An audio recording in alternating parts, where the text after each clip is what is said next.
बिस्मिल्लाहिर्रहमानिर्रहीम। आबादकार दोस्तों, अॼु असां हिते मौजूदु आहियूं barley and wheat research institute Tando Jam.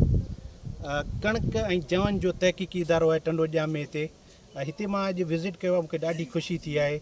छाजे करे जो तव्हां हीअ ब्लॉक ॾिसो पिया था, या हीअ जेके मुख़्तलिफ़ जीनोटाइप लॻल आहिनि, ठीकु आहे, उन्हनि में जेको आहे तव्हां अची हिते विज़िट कंदो तव्हांखे ॾिसण में ईंदो त हिन जेके बि लाइनूं आहिनि, जेके कणक जूं जिन्सूं आहिनि, उन्हनि में डाइवर्सिटी हूंदी।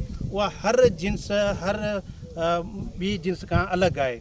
का क़द में नंढी हूंदी, का क़द में वॾी हूंदी, कंहिं ते रस्ट ईंदो, कंहिं ते रस्ट न ईंदो। असां सां मां कोशिशि कंदो आहियां, आबादकारनि खे चवंदो आहियां त जॾहिं असांजो फ़सुलु लॻल हुजे त महिरबानी करे तव्हां तॾहिं अची विज़िट कंदो त इदारनि सां जेको आहे कम्यूनिकेशन में तव्हांखे तमामु घणो फ़ाइदो थींदो। अॼु मूंसां गॾु आहिनि बॉस आहिनि हिते barley and wheat research institute Tando Jam में डायरेक्टर आहिनि डॉक्टर लुबना। उन्हनि जी टीम बि आहे, माशूक साहब आहिनि, दानिश साहब आहिनि ऐं मैडम आहिनि। उन्हनि खां पुछा कंदासीं त हिन बारे जेको आहे तव्हांजी मल्टीप्लिकेशन जा, हिते मल्टीप्लिकेशन जो बि तमामु बहितरीनु कमु आहे, प्योर सीड ते तमामु बहितरीनु कमु आहे। मैडम खां पुछा कंदासीं त जीअं को हींअर असांजो फ़सुलु लॻो आहे त उन ते असांजो मतिलबु छा छा इफेक्ट ॾिसो क्लाइमेट जा, ऐं जेकॾहिं कणक जे फ़सुल खे असां आगाटो पोखियूं तो उन जा कहिड़ा इफेक्ट आते हैं। मैडम आप उर्दू में भले बात करें, प्योर उर्दू में बात करें, आप थोड़ा अपने। बिस्मिल्लाहिर्रहमानिर्रहीम। मैं director wheat barley research institute Tando Jam से डॉक्टर लुबना बात कर रही हूँ। ये आज जो हम आपको अपनी फसल में लेके खड़े हैं, ये फील्ड है wheat barley research institute Tando Jam की। यहाँ पे हमने डिफरेंट ट्रायल्स लगाए, डिफरेंट इंट्रीज़ लगाई हुई हैं, और इन इंट्रीज़ और ट्रायल्स की हमारे पास अच्छी मैनेजमेंट होती है, एक अच्छी टीम है जो इसको मैनेज करती है। इसके अलावा हमने सिंध की जो है वो अच्छी वैरायटीज़ हैं, इमदाद है, बेनज़ीर है, सिंधु है, और ये सारी वैरायटीज़ TG83 है, SKD1, मेहरान, TD1, ये सारी वैरायटीज़ लगी हुई हैं। बात होती है क्लाइमेट चेंज की, तो क्लाइमेट चेंज का जो है काफ़ी फ़र्क पड़ता है क्रॉप्स के ऊपर।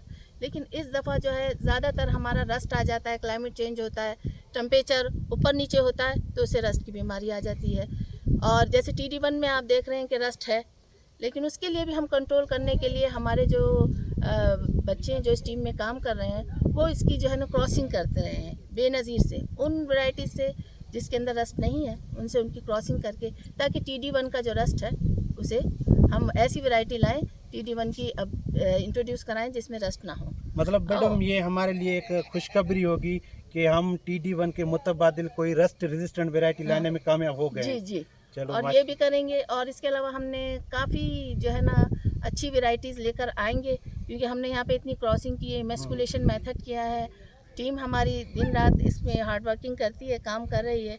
और क्लाइमेट का तो फ़र्क पड़ता है, लेकिन अभी जो है मैं जो देख रही हूँ अपनी जो हमारी क्रॉप है, इंशाअल्लाह उल अज़ीज़ पिछले साल से हमारी जो है ना इस साल जो है 2024 में हमारी फसल जो है एक अच्छी बम्पर क्रॉप होगी और इंशाअल्लाह अच्छी यील्ड देगी। बहुत शुक्रिया मैडम आपका, और सर आपका बहुत शुक्रिया, आपने हमें टाइम दिया। और आबादगार दोस्तों, हिते तव्हां विज़िट कयो, तव्हां ॾिसो हिते क्रॉसिंग थिए थी, माना ब्रीडिंग जेको आहे कमु थिए थो, ॾाढो बहितरीनु आहे, तव्हांखे वणंदो। तव्हां सभिनी जी वॾी महिरबानी। Thank you so much.